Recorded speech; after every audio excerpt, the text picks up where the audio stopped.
ဒီကနေ့ဗတ္တကဘာကနေနောက်ဆုတ်ပြန်ပြီးရေတွက်လိုက်လို့ရှင်ကဘာတသိန်းအဲ့ဒီကဘာတသိန်းမှာဘုဒ္ဓမုဒ္ဒရာဆိုတဲ့မြတ်စွာဘုရားပွင့်တော်မူခဲ့တယ်ဘုဒ္ဓမုဒ္ဒရာမြတ်စွာဘုရားလက်ထက်မှာ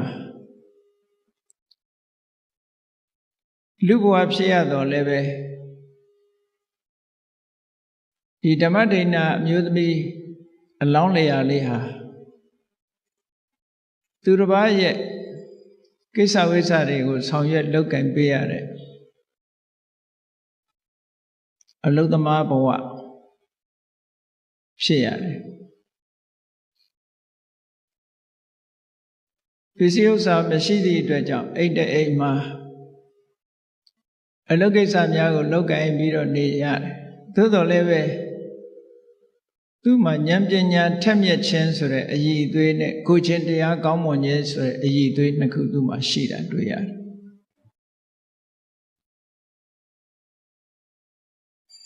တထေးအိမ်တဲ့အိမ်မှာအလုပ်လုပ်ရင်ထိုခေတ်ထိုကာလတုန်းကရေချိုးဖို့တို့သုံးဖို့တို့ဆိုတာမြစ်ကိုသွားပြီးတော့ရေခတ်ကြရတယ်ဒီနေ့တော့သူမြစ်ကိုရေကဆင်းရဲနဲ့ဘုဒ္ဓမုဒ္ဒရာမြတ်စွာဘုရားရဲ့လက်ဝဲတော်ရန်အကသာဝကရှင်သူဇာတာတဲ့အဲ့ဒီမထေနဲ့လမ်းမှာပက်ပင်းမှာကြုံတွေ့ရင်ရေကသွားရင်စားဖို့ဆိုပြီးတော့ယူလာတဲ့မုတ်ကောင်းတော့ကောင်းမဲ့မုတ်တော့မဟုတ်ပါဘူးခုခေတ်အိန္ဒိယနိုင်ငံမှာဆိုဘရိုဒီဆိုတဲ့မုတ်ဂျုံကိုပြပြီးတော့กินထားတဲ့မုတ်မျိုးအဲ့ဒီမုတ်ကတစ်ခါတရံသူတို့ခပိုက်ထဲမှာတို့အဝတ်ထဲမှာညှက်ပြီးတော့ယူလာလမ်းမှာအစာပြေစားဖို့ဆိုယူလာတဲ့မုတ်လေးတရားတရားပေါက်ပြီးတော့အဲ့ဒီမထေမြတ်ဆွမ်းကံဝင်လာတာတယုတသိလက်စုံမှုပြီးတော့သူ့မုံကလေးကိုလှူလိုက်တယ်လှူလိုက်တဲ့အခါကျတော့မထေမြတ်ကလည်းဒီမျိုးသမီးလေးကိုချီးမြှောက်တဲ့အနေအားဖြင့်မကတ်ခံတဲ့နေရာမှာပဲတင့်တော်တဲ့နေရာလေးထိုင်ပြီးတော့အဲ့ဒီမုံကိုဖုံးပြီးသုံးဆောင်ဝမ်းသာလိုက်တာသူလှူတဲ့မုံလေးကိုဖုံးပေးတယ်ဆိုပြီးတော့ဝမ်းသာရုံနဲ့မကဘူး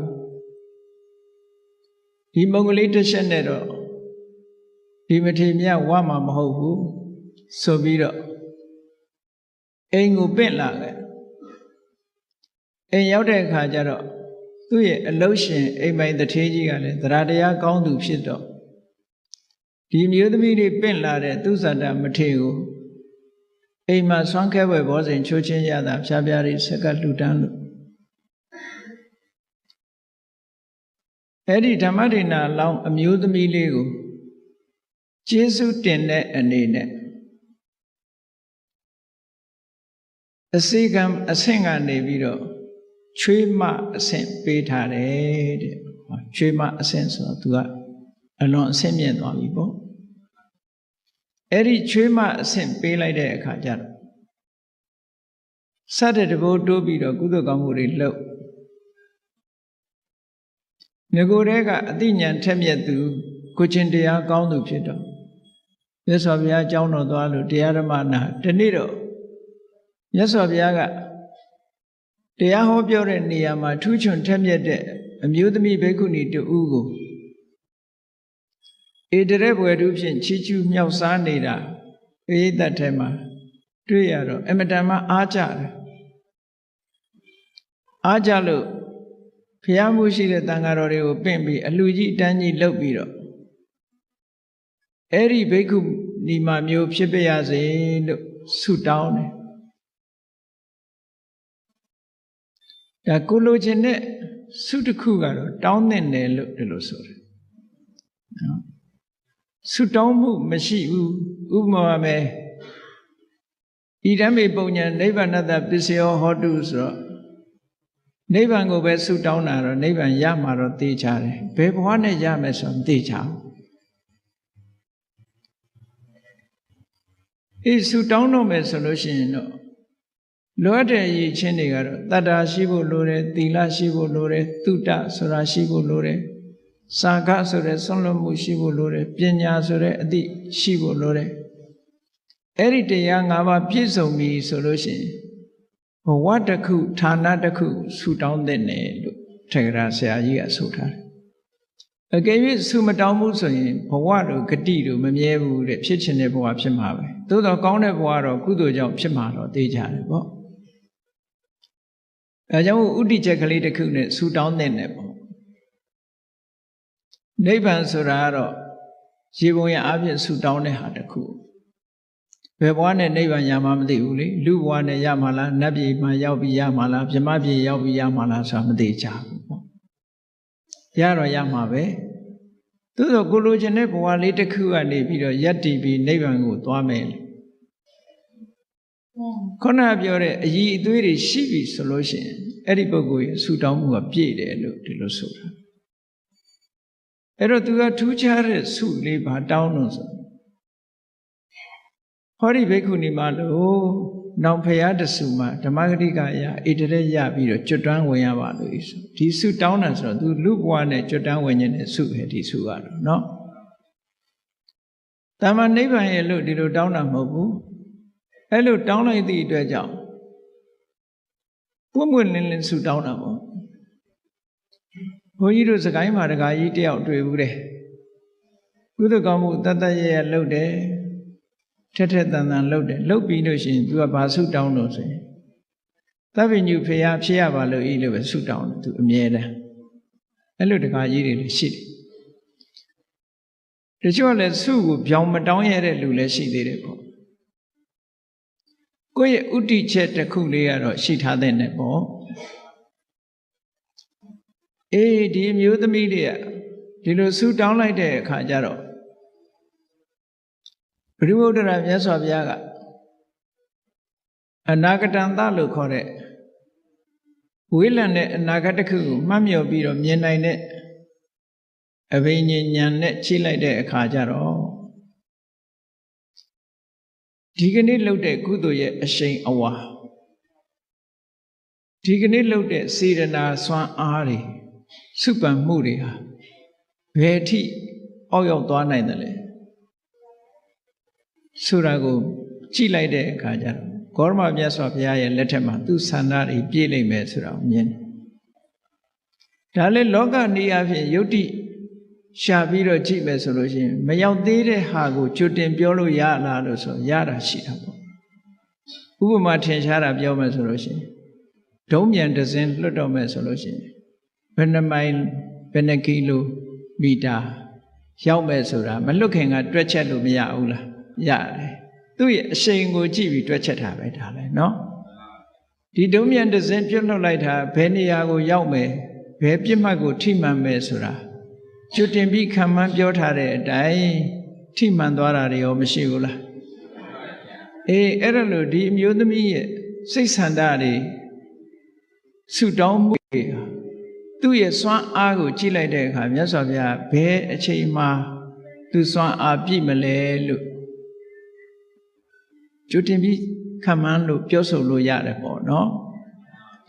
အဲ့ဒါကိုပဲဗျာဒိတ်ပေးတယ်လို့ခေါ်တာဂေါရမမြတ်စွာဘုရားပွင့်လာတဲ့အခါမှာဓမ္မထိန်နာဆိုတဲ့နာမည်နဲ့တရားသူတရားမြတ်ရပြီးတော့ဓမ္မဂတိကရာမှာဣတရက်ဘွယ်တို့ချင်းချီးကျူးခံရလိမ့်မယ်လို့မြတ်စွာဘုရားဖွင့်ဟပြီးတော့ဗျာဒိတ်ပေးလိုက်တာသိဝန္တာတယ်အဲ့ဒီချက်ကုသိုလ်ကောင်းမှုတွေစတဲ့တဘူတိုးပြီးတော့တစ်သက်လုံးလှုပ်တာသူတို့ခေတ်ကအသက်ကလည်းရှည်တော့လူတွေရဲ့သက်တမ်းကအနှစ်2000ဆိုတော့နှစ်2000ကာလရှည်ကြာလောက်အောင်ကုသိုလ်ကောင်းမှုတွေများစွာစီးပူးသွားတယ်တည်တဲ့အခါကျတော့တာဝရိန္ဒနတ်ပြည်ရောက်တယ်အဲ့ဒါလို့ဂျားတဲ့ကဘဝခရီးတွေကိုတော့ဖော်မပြတော့ဘူးဒါသူ့ရဲ့ဘဝပါရမီဘဝစတင်တာတော့ဘုရုမုဒ္ဒရာမြတ်စွာဘုရားလက်ထက်ကစလိုက်တာကသဗ္ဗဘုရားလက်ထက်မှာလူဘဝမှာသူတစ်ခါပြန်ပြီးတော့ပေါ်လာတယ်ကာတိတိုင်းဗာရဏသီပြည်မှာ ကိကိဆိုတဲ့ဘုရင်ကြီးအဲ့ဒီဘုရင်ကြီးမှာသမီးတော်9ပါးဆိုတာရှိတယ်အမတန်ထူးခြားတဲ့သမီးတော်တွေအဲ့ဒီသမီးတော်9ဖော်ထဲမှာသူဟာတယောက်အနေနဲ့ပါဝင်တယ်သူ့နာမည်ကအဲ့ဒီတုန်းကသူဓမ္မာတဲ့သူဓမ္မာဆိုတဲ့နာမည်နဲ့အဲ့ဒီကိကိမင်းကြီးရဲ့သမီးတော်ထဲမှာပါတယ်ဟိုကိကိမင်းကြီးရဲ့သမီးတော်တွေကလည်းစိတ်ထားညီကြလို့သူတို့ဖခင်ကြီးတော်ကြီးကိုသာသနာပေါင်းဝင်ပြီးတော့မြတ်သောအကျင့်ကျင့်ဖို့ဆိုပြီးတော့ဘိက္ခုနီမှာလှုပ်ဖို့ခွင့်ပန်တော်လဲခမည်းတော်မင်းကြီးကခွင့်မပြုဘူးခွင့်မပြုသည့်အတွက်ကြောင့်သူတို့တသက်တာကာလအိမ်အောင်မပြုကြပဲနဲ့အပြုစဉ်ဘဝနဲ့ပဲဗြဟ္မစရိယသိက္ခာပုဒ်ကိုစောင့်တည်ပြီးတရားဓမ္မကျင့်တရားနဲ့ပဲပျော်ပြီးတော့နေကြတာနှစ်2000တန်းဆိုတော့2000ကြာတာပေါ့သူကွာအဲ့ဒါလို့တရားဓမ္မတွေကျင့်ကြံကြိုးကုပ်အားထုတ်လိုက်ကြတာနောက်ဆုံးဂေါရမဘုရားရဲ့လက်ထက်ရောက်လာတဲ့အခါကျတော့ရသကြုပြည်မှာသူလူဘဝပြန်ရလာပြန်ရသကြုပြည်ရောက်လာတဲ့အခါကျတော့သူ့အဆင့်တန်းကအင်မတန်ချမ်းသာကြွယ်ဝတဲ့တထေးတူရဲ့သမီးလာဖြစ်တယ်ပေါ့တထေးသမီးလာဖြစ်အဲ့ဒီတထေးသမီးလေးကငယ်ငယ်ရွယ်ရွယ်နဲ့ပဲအိမ်တော်ရသားကြတယ်သူကဲ့သို့ဥစ္စာပစ္စည်းချမ်းသာကြွယ်ဝတဲ့ဝိတာခဆိုတဲ့အမျိုးသားတယောက်နဲ့အိမ်တော်ကြတယ်ပေါ့အဲ့တော့ဗုဒ္ဓစာပေမှာဝိတာခဆိုတဲ့နာမည်ကကျောင်းမကြီးဝိတာခါတော့လူတိုင်းသိကြတာပေါ့နော်ဒါကအမျိုးသားတထေသားဝိတာခလို့ခေါ်တယ်ကျောင်းမကြီးဝိတာခါကြတော့ဝိတာခလို့ခေါ်တယ်ပေါ့အဲ့တော့ဝိတာခဆိုတဲ့တထေသားတူနဲ့အိမ်တော်ရသားကြချမ်းချမ်းသာသာပဲသူဘဝခရီးကိုရှောက်ရတယ်အဲ့ဒီဝိတာခဆိုတဲ့အမျိုးသားကလည်းဘုရားတရားကိုအလွန်ကြည်ညိုတော့ဘုရားတရားတွေနာရင်နဲ့သူကသောတပန်အဆင့်ကနေပြီးနောက်ဆုံးအနာဂံဖြစ်သွားတယ်လူဘဝမှာနေရင်ထိုင်ရင်စီးပွားရှာရင်ကျောင်းတော်ကိုနေ့စဉ်သွားတရားနာရင်ကနေပြီးတော့အနာဂံဖြစ်သွားတယ်အေးအနာဂံဖြစ်လာတဲ့နေ့မှာကျောင်းတော်ကပြန်လာခါတိုင်းနေ့တွေနဲ့မတူဘူးခါတိုင်းသောတာပန်တို့သကရာဂံတို့ဘဝတုန်းကတော့ကျောင်းကပြန်လာတဲ့ဆိုရေမောမောနဲ့နော်ပျော်ပျော်ပါပါကြီးအဲ့ဒီပြန်လာတာအိမ်ရောက်တဲ့အခါကျတော့အိမ်ဘဝကနေပြီးတော့ဓမ္မဒိဏကစီးကြိုပြီးတော့လက်ကမ်းတယ်သူ့လက်ကိုဆွဲပြီးတော့အိမ်မော်တက်တာဒါလုံနေကြလို့ဖြစ်နေတယ်အနာဂံဖြစ်လာတဲ့နေ့ကျတော့လာကြတဲ့ကစက္ခုံတွေချလာအိန္ဒြေရဘယ်မှသိမကြည့်တော့မျက်နာကလည်းခတ်တီတီနဲ့လာတာဓမ္မဒိဏကခါတိုင်းလိုပဲအိမ်ဥကနေစီးကြိုပြီးတော့လက်ကမ်းတော်လဲလက်မဆွဲတော့ဘူးတဲ့အဲ့ဒီနေ့မှာမျက်နာကလည်းတီတီတန်းတန်းနဲ့လက်မဆွဲပဲနဲ့အိမ်မော်တက်ဓမ္မဒိဏရဲ့စိတ်ထဲမှာတော့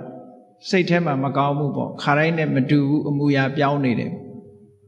သို့တော့သူကြည့်လိုက်ရင်လည်းစိတ်ဆိုးတဲ့သဏ္ဍာန်တော့မရှိဘူးဆိုတာသူကဲခတ်လို့ရတယ်ပေါ့မမေးဘူး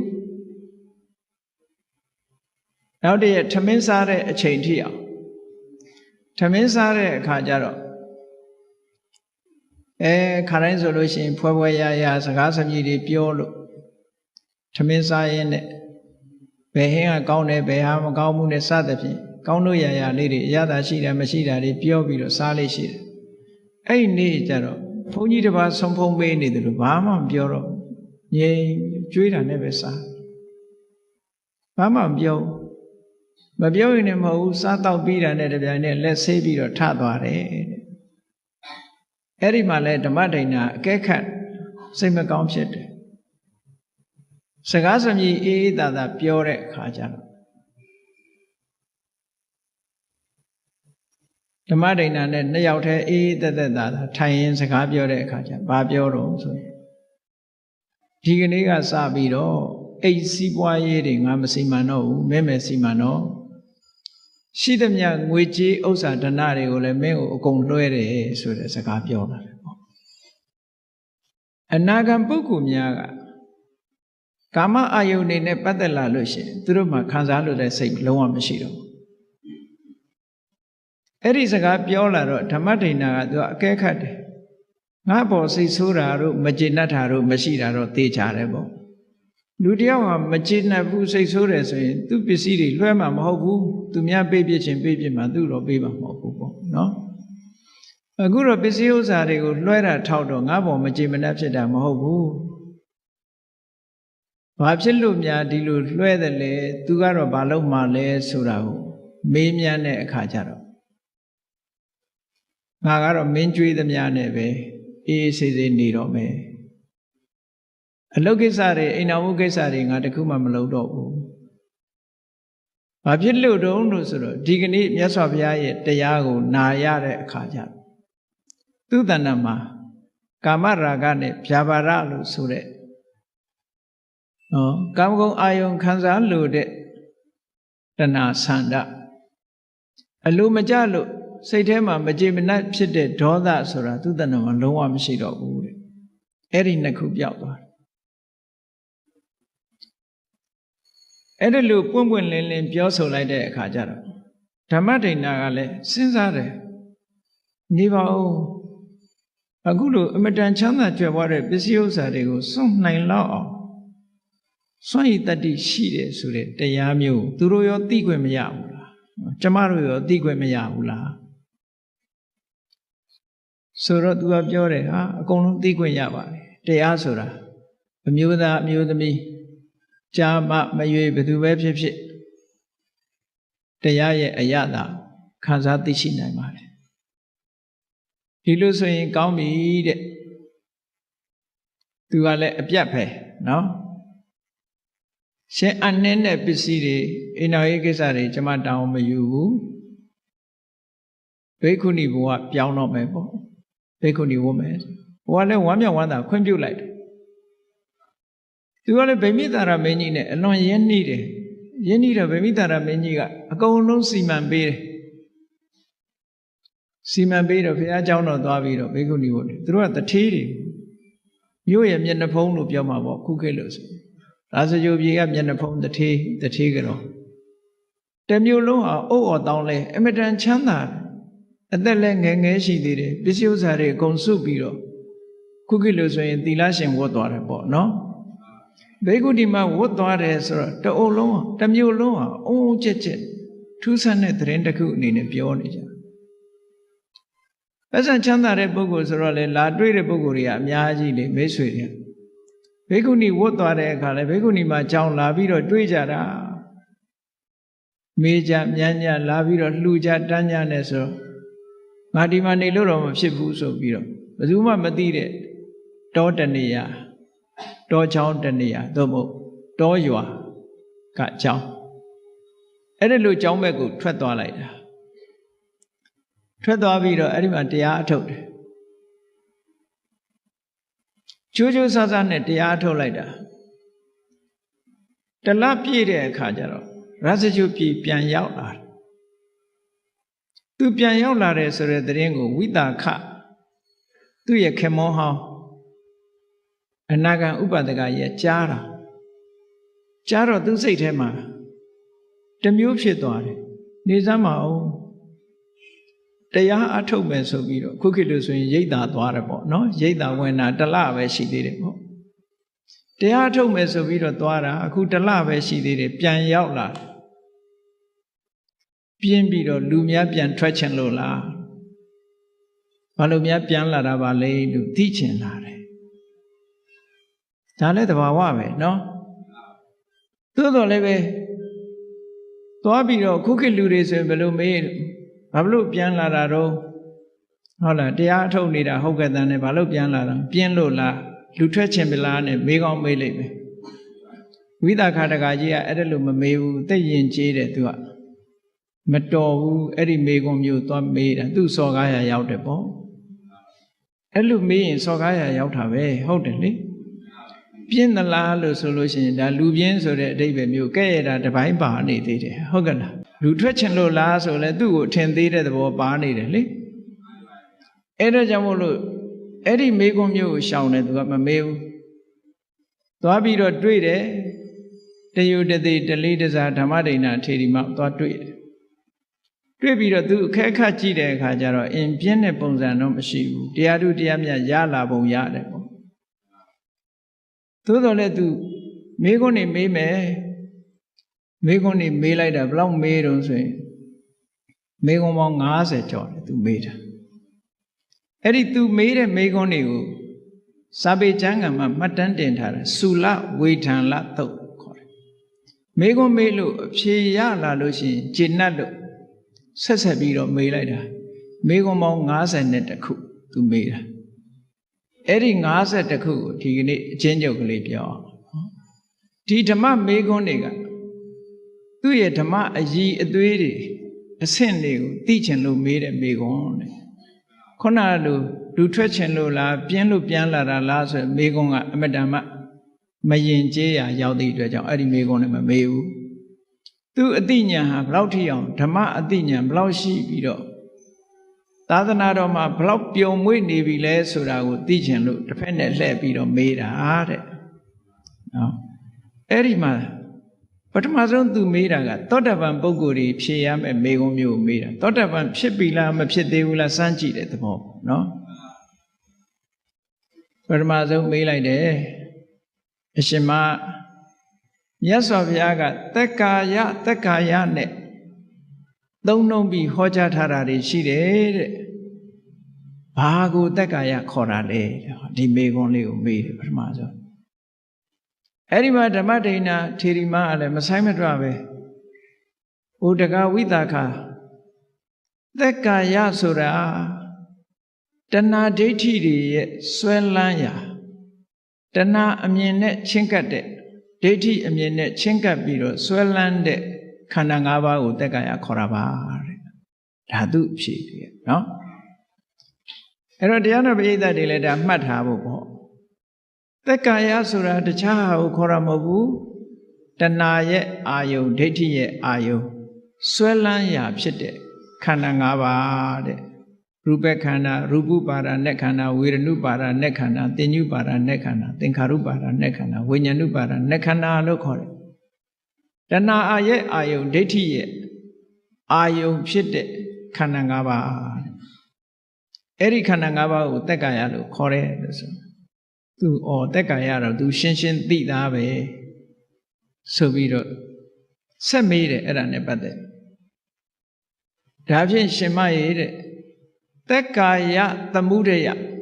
သက်ကာယဖြစ်ကြောင်းတရားဆိုတာကဘာကိုပြောတာတော့ဓမ္မဒိဏဖြေတယ်ဓမ္မစကြာတဲ့အတိုင်းပဲယာယံတဏပောနုဘဝိကနန္ဒီရာဂသဟကတာတတ္တရဘိနန္တိနိတေယထိတံကာမတဏဘဝတဏဝိဘဝတဏဘဝတစ်ခုကိုဖြစ်စေတတ်တယ်ဘဝတစ်ခုကိုထုတ်လုပ်ပြီးတော့နှစ်သက်မှုဆွဲလန်းမှုနဲ့အတူတကွဖြစ်ပြီးဘယ်အာယုံပဲဖြစ်ဖြစ်တွေ့ရာကိုကြိုက်နှစ်သက်တတ်တဲ့တဏှာကိုပဲသက်ကာယသမုဒယဟောဒီသက်ကာယဆိုတဲ့ခန္ဓာ၅ပါးကိုထပ်တလဲလဲဖြစ်နေအောင်လုပ်တဲ့တရားဆိုတာတခြားမဟုတ်ပါဘူးတဲ့တဏှာကိုပြောတာပါတဲ့အဲ့ဒီတဏှာဟာကာမတဏှာဘဝတဏှာဝိဘဝတဏှာလို့၃မျိုးခွဲထားတာကာမတဏှာဆိုတာကာမဂုဏ်အာယုန်တွေနဲ့ပတ်သက်ပြီးတော့လိုချင်တတ်မဲ့တာဘဝတဏှာဆိုတာကာမဂုဏ်အာယုန်ဒီအပေါ်မှာမှားယွင်းတဲ့အမြင်ကလေးနဲ့ထာဝရမြဲတဲ့အရာလို့ထင်မှတ်ပြီးတော့တွေ့တာဘဝတဏှာဝိဘဝတဏှာဆိုတာအဲ့ဒီကာမဂုဏ်အာယုန်တွေကိုပဲတဘဝတစ်ခါပဲပြီးရင်ပြတ်တာပဲလို့ဆိုတဲ့အတွေးဥစ္စေရဒိဋ္ဌိအတွေးနဲ့တွေ့တာတဏှာနဲ့ဒိဋ္ဌိဟာအဓိကဖြစ်တာဟုတ်ဒါကြောင့်မို့လို့အဲ့ဒီတဏှာ၃မျိုး တတ္တဒိဋ္ဌိနဲ့ရှင်တွဲလာတဲ့တဏှာကဘဝတဏှာဥစ္စေတဒိဋ္ဌိနဲ့ရှင်တွဲလာတဲ့တဏှာကဝိဘဝတဏှာအဲ့ဒီဝိဘဝဆိုတာလေတဏှာပဲတဏှာတစ်မျိုးပဲထာဝရဖြစ်ချင်းနေတာတန်တရားဝတ်ထဲမှာထာဝရဖြစ်ချင်းနေတာဘဝတဏှာအေးဘဝဆိုတာပြီးတာပဲဆိုတာကဝိဘဝတဏှာပေါ့ပြတ်သွားတာကိုသဘောကျတာဝိဘဝတဏှာအဲ့ဒီတဏှာ၃မျိုးဟာသက်ကာယဆိုတဲ့ဥပါဒณะခန္ဓာကိုဖြစ်စေတတ်တဲ့တရားပါလို့ဒီလိုဖြေတော့ဒီအဖြေလည်းမှန်သွားတယ်ကျင့်တတ်တယ်တတ္တိယမေခွန်းတစ်ခုဆက်မေးတယ်သက်ကာယនិရောဓအဲ့ဒီဥပါဒณะခန္ဓာကြီးရဲ့ချုပ်ငြိမ်းသွားတာအစင်ထာဝရငြိမ်းသွားတဲ့နေရာကဘာလဲလို့ဆိုတော့အစင်ထာဝရချုပ်ငြိမ်းတာဘာလဲလို့ဆိုရင်တဏှာချုပ်ငြိမ်းမှသက်ကာယအချုပ်ငြိမ်းမှဖြစ်တယ်မြတ်စွာဘုရားဓမ္မစကြာမှာဟောတဲ့အတိုင်းယောတတ္တယေဝတဏှာယအတေတဝိရာဂនិရောဓောစာကောပฏิနိဒ္ဒေကောမုဋ္ဌိအနာလယောဒါကအကြောင်းဘက်ကဖြေတာနော်အကြောင်းဘက်ကဖြေတာအကယ်၍အကြောင်းဘက်ကမဖြေဘဲနဲ့ဆိုရင်အကြောင်းမချုပ်ဘဲနဲ့အကျိုးရတယ်ဆိုတဲ့အဓိပ္ပာယ်မျိုးပေါက်သွားတယ်မြတ်စွာဘုရားကဒီသက်ကာယនិရောဓဆိုတာနိဗ္ဗာန်ကိုပဲပြောတာသို့တော့ထိုနိဗ္ဗာန်ဆိုတာကိုဘာချုပ်မှရတာတုံးဆိုသက်ကာယသမုဒယလို့ခေါ်တဲ့တဏှာချုပ်ငြိမ်းမှရနိုင်တယ်အကြောင်းဖြတ်မှအကျိုးရမယ်ဟုတ်ကလားဒါကြောင့်မို့သက်ကာယនិရောဓဆိုတဲ့ဒီဥပါဒณะခန္ဓာကြီးလုံးဝချုပ်ငြိမ်းသွားတယ်ဆိုတော့ဥပါဒณะခန္ဓာကြီးကိုထုတ်လုပ်နေတဲ့တဏှာချုပ်ငြိမ်းမှသာလင်သူကချုပ်ငြိမ်းမှာဟုတ်အကြောင်းရှိနေသေးတယ်များဒီအကျိုးကဆက်နေအောင်မှာဒါကြောင့်မို့အဲ့ဒီသက်ကာယကိုထုတ်လုပ်နေတဲ့တဏှာရဲ့လုံးဝအပြည့်သက်ချုပ်ငြိမ်းသွားတာကိုသက်ကာယនិရောဓလို့ခေါ်ပါတယ်ဟောဒီအဖြေလည်းပဲလုံးဝမှန်နေတယ်ဟောနောက်ဆက်ပြီးတော့မေးတယ်ဒါဖြင့်အဲ့ဒီလိုလုံးဝချုပ်ငြိမ်းသွားအောင်ဘာကျင့်ရမှာလဲအကျင့်မှမေးတာဘာကျင့်ရမှာလဲမကျင့်မဲနဲ့တော့ဘာမှရလာမှာမဟုတ်ဘူးအဲ့ဒီတော့ကျင့်ရမယ်ဆိုတာတခြားမဟုတ်ပါဘူးတဲ့မြင့်မြတ်တဲ့အင်္ဂါ၈ပါးနဲ့ပြည့်စုံတဲ့မဂ်ခင်၈ပါးအကျင့်တရားကိုပဲကျင့်ရမှာပါသစ္စာ၄ပါးကိုမေးဖြေတဲ့သဘောပဲဒီမေးဖြေတွေကဘယ်ပုဂ္ဂိုလ်တွေမှရှင်းရှင်းလင်းလင်းဖြေနိုင်တော့ဆိုသောတပန်ဖြစ်တဲ့ပုဂ္ဂိုလ်မှရှင်းရှင်းလင်းလင်းဖြေနိုင်တာဟုတ်ကျန်တဲ့ပုဂ္ဂိုလ်တွေကစာပေရသိထားလို့ရှိရင်စာရဖြေကောင်းဖြေလိမ့်မယ်သောတပန်ပုဂ္ဂိုလ်ကြတော့သူဉာဏ်နဲ့သိတဲ့အသိရှင်းရှင်းလင်းလင်းမြင်နေတာဒီတိုင်းပဲဆိုတာကိုရှင်းပြီဒီမေကွန်းလေးခုကဝိသကသထေကြီးကဓမ္မဒိဏဟာသောတပန်များဖြစ်ပြီလားတရားထုတရားမြတ်ရပါလားဆိုတဲ့မမေးပဲနဲ့သိရမယ်မေကွန်းကိုမေးလိုက်တာပဲဒါကောင်းပြီဒီမေကွန်းတွေကိုသူဖြေလိုက်တာခြေနှက်သွားအဖြေကမှန်သွားပြီအေး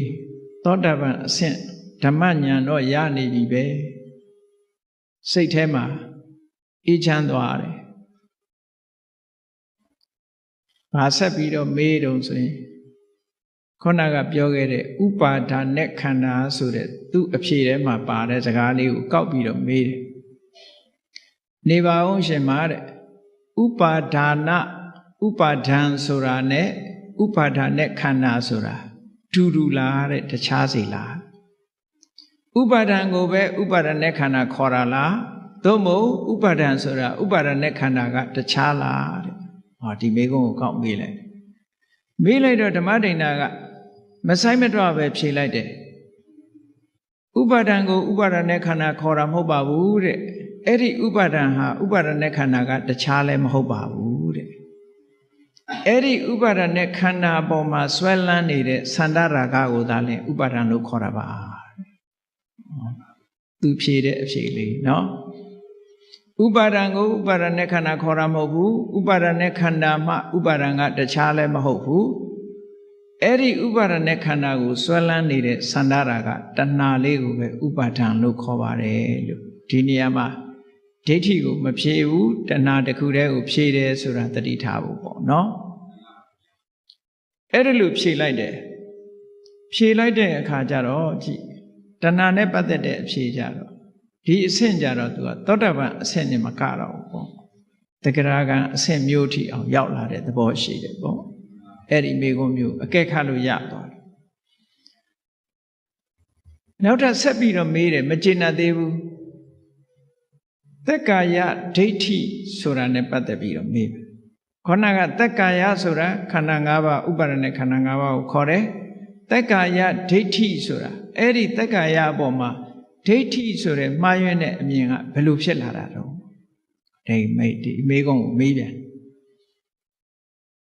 မေးတဲ့အခါကျတော့ဓမ္မဒိဋ္ဌာအဖြစ်တယ်အေးသူတော်ကောင်းတွေကိုမစိကရဘူးမစိကရသည့်အတွက်ကြောင့်သူတော်ကောင်းတရားကိုမနာရဘူးမနာရသည့်အတွက်ကြောင့်ဈာဘူးနာဝမရှိဘူးသူတော်ကောင်းတရားနဲ့ပတ်သက်ပြီးတော့လေ့ကျင့်သင်ကြားထားတာမရှိဘူးမရှိသည့်အတွက်ကြောင့်ဟောဒီခန္ဓာ၅ပါးကိုပဲအတ္တလို့ဒီလိုဆွဲလန်းသွားလို့ရှိရင်တက္ကရာဒိဋ္ဌိဖြစ်ပါတယ်အဲ့တော့တက္ကရာဒိဋ္ဌိဆိုတာဘာကြောင့်ဖြစ်တာတုံးလို့ဆိုတာသေချာစဉ်းစားကြည့်နော်သူတော်ကောင်းတရားကိုမနာရတာသူတော်ကောင်းတရားကိုကြားနာခွင့်မရတာရဲ့သူတော်ကောင်းကလေ့ကျင့်သင်ကြားပေးထားတာမရှိတာရဲ့တရားဓမ္မနဲ့အလံဝေးနေတဲ့ပုဂ္ဂိုလ်တွေဟာခန္ဓာ၅ပါးနဲ့ပတ်သက်ပြီးတော့မှားမှားယွင်းယွင်းတွေးခေါ်မှုတွေရှိလာတတ်တယ်အဲ့ဒါကြောင့်မလို့ခန္ဓာ၅ပါးကိုအတ္တအနေနဲ့မြင်လာတယ်ငါပိုင်တယ်ဆိုတဲ့အရာငါဆိုတဲ့အနေထားနဲ့မြင်လာတယ်သာဝရခိုင်မြဲတဲ့အရာနော်အနှစ်သာရတစ်ခုအနေနဲ့မြင်လာတယ်အဲ့ဒီအနှစ်သာရဆိုတဲ့ဒီအတ္တမှာခန္ဓာ၅ပါးရှိနေတယ်ဆိုတာမြင်လာတယ်အဲ့ဒီအတ္တဟာခန္ဓာထဲမှာရှိနေတယ်လို့မြင်လာတယ်နော်ခန္ဓာဟာအတ္တရဲ့တရားအဖြစ်ဖြစ်မြင်လာတယ်မြင်ပုံမြင်နည်း၄မျိုးသွားတာတက္ကာယဒိဋ္ဌိ20လို့ခေါ်တယ်အဲ့ဒီတက္ကာယဒိဋ္ဌိ20ကိုအသေးစိတ်ဖြေလိုက်တာတက္ကာယဒိဋ္ဌိဆိုတာအဲ့ဒါလို့ရှုမြင်မှဖြစ်လာတာဆိုပါစို့ရူပံအတ္တတောသမနုပတ္တိရုပ်ကြီးကိုအတ္တလို့မြင်ပြီဆိုရင်ဒါတက္ကာယဒိဋ္ဌိဖြစ်တယ်ပေါ့အဲ့ဒါလို့မြင်တာလဲဘာကြောင့်မြင်လဲလို့ဆိုလို့ရှိရင်တရားဓမ္မမနာရလို့ဟောတရားဓမ္မနာရတဲ့ပုဂ္ဂိုလ်ကြတော့ခန္ဓာ၅ပါးယုံနာတရားဟာရုပ်ပဲနာမဲ့သူ့တဘာဝအတိုင်းသူရှိနေတယ်အတ္တဆိုတဲ့ခိုင်မာတဲ့အရာမဟုတ်ဘူးလို့ဆိုတာကိုနာကြားထားတဲ့အခါသိတယ်ပေါ့ကျင့်သုံးထားတဲ့အခါမှာလည်းပဲငါလို့ပြောเสียမရှိဘူးဆိုတာသိတယ်အဲ့ဒါလို့မှအသိမရှိဘူးဆိုလို့ရှိရင်ဟောဒီရုပ်ကြီးကိုပဲအတ္တလို့ဒီလိုမြင်လာနိုင်တယ်ပေါ့အဲ့ဒါလို့မြင်ပြီးတော့မှားယွင်းတဲ့အတွေးတွေတွေးလာပြီဆိုလို့ရှိရင်ဒါတက္ကရာဒိဋ္ဌိဖြစ်တယ်ဒီလိုပြောတာနော်ခန္ဓာ၅ပါးနဲ့ဒါတက္ကရာဒိဋ္ဌိဖြစ်ပုံအကျဉ်းလေးပဲပေါ့နောက်ဆက်ပြီးတော့မေးတယ်တက္ကရာဒိဋ္ဌိမဖြစ်ပုံကိုပြောပါအောင်လို့ဆိုတက္ကရာဒိဋ္ဌိမဖြစ်ဘူးဆိုတာတဲ့သူတော်ကောင်းတွေကိုစိကပ်လို့သူတော်ကောင်းတရားနာရတဲ့အခါမှာယုံနာမတပါငါလို့ပြောเสียမရှိဘူးခန္ဓာဟာခန္ဓာမြတာဖြစ်တယ်သဘာဝတရားတသက်မြတာဖြစ်တယ်အတ္တဆိုတဲ့သာဝရခိုင်မာတဲ့အရာမဟုတ်ဘူးလို့မြတ်စွာဘုရားဟောတဲ့တရားကိုနာရလို့လက်တွေ့ကျင့်သုံးရတဲ့အခါမှာခုနကပြောသလိုခန္ဓာ၅ပါးကိုအတ္တလို့မရှုတော့ဘူးတဲ့အဲ့ဒီလိုမရှုတော့သည့်အတွက်ကြောင့်တက္ကရာဒိဋ္ဌိမဖြစ်ပါဘူးလို့ဒီလိုဟောတယ်အဲ့တော့သူ့အဖြေတွေကအကုန်လုံးမှန်ကန်ပြီးတော့နေတယ်မေးခွန်းနေမေးလိုက်တာနောက်ထပ်နံပါတ်၈မေးခွန်းတစ်ခါဆက်ပြီးတော့မေးပြန်တယ်မဂ္ဂင်၈ပါးဆိုတာဘာလဲခုနစောစောကပြောထားတာနော်ဘုန်းကြီးတို့တွေလည်းသင်ထားသည့်အတွက်ကြောင့်မဂ္ဂင်၈ပါးဆိုတာဘာလဲအလုံးသိနေကြတယ်နော်အဲ့တော့ဓမ္မဒိဋ္ဌာထေရီမကိုမေးတယ်ဒါကအရေးကြီးတဲ့အကျင့်တရားဖြစ်သည့်အတွက်ကြောင့်သူဒီမေးခွန်းမေးတယ်မဂ္ဂင်၈ပါးအကျင့်တရားဆိုတာဘာလဲလို့ဆိုတော့မြေးလိုက်တယ်သမ္မာဒိဋ္ဌိသမ္မာသင်္ကပ္ပသမ္မာဝါစာသမ္မာကမ္မန္တသမ္မာအာဇီဝသမ္မာဝါယာမသမ္မာတတိသမ္မာသမာဓိပေါ့တခုစီမဂ္ဂင်၈ပါးအကျင့်တရားကိုဖြည့်ရှင်းလိုက်ဖြည့်ရှင်းတော့ ဒါတရားကျင့်လို့သိထားတဲ့အသည့်တွေနဲ့ဖြေတာနော်သူဘိက္ခုနီဝတ္ထတလပဲရှိသေးတယ်တလအတွင်းမှာသူဒါတွေအကုန်လုံးတရားနဲ့ပတ်သက်ပြီးသိသွားတယ်အဲ့ဒါနဲ့နောက်9ခုမြောက်မေခွန်းအနေနဲ့ဆက်ပြီးတော့မေးတယ်အဲ့ဒီမဂ္ဂင်၈ပါးဟာတဲ့အကြောင်းတရားတွေကဖန်တီးထားတဲ့သင်္ခတလားသို့မဟုတ်အကြောင်းတရားတွေကအကြောင်းတရားကင်းပြီးတော့ဖြစ်နေတဲ့အသင်္ခတလားဆိုတဲ့မေခွန်းမေးတယ်ဒါပို့ပြီးတော့လေးနဲ့သွားတယ်ပေါ့သင်္ခတလားအသင်္ခတလားတာမန်လက်တွေ့ကျင့်သုံးထားတဲ့ပုဂ္ဂိုလ်ကမှန်မှန်ကန်ကန်ဖြေနိုင်တယ်ပေါ့အဲ့တော့ဓမ္မဒိဋ္ဌာဖြေလိုက်တယ်မဂ္ဂင်၈ပါးဆိုတာစဉ်းစားကြည့်လေတမ္မာဒိဋ္ဌိဆိုတာလေတမ္မာဒိဋ္ဌိဖြစ်ခြင်းအကြောင်းတရားမရှိဘူးလားသူကသူဖြစ်လာတာမဟုတ်ဘူးလေတမ္မာသင်္ကပ္ပဆိုတာလေသူဆိုင်ရာအကြောင်းတရားရှိတယ်တမ္မာဝါစာတမ္မာကမ္မန္တတမ္မာအာဇီဝတို့မှာလည်းဆိုင်ရာအကြောင်းတရားတွေရှိတယ်တမ္မာဝါယာမတမ္မာတတိတမ္မာသမာဓိတို့မှာလည်းဆိုင်ရာအကြောင်းတရားတွေရှိဆိုင်ရာအကြောင်းတရားတွေကထုတ်လုပ်ထားတဲ့အရာဖြစ်သောကြောင့်သင်္ကတပါလို့သူကဖြေလိုက်တယ်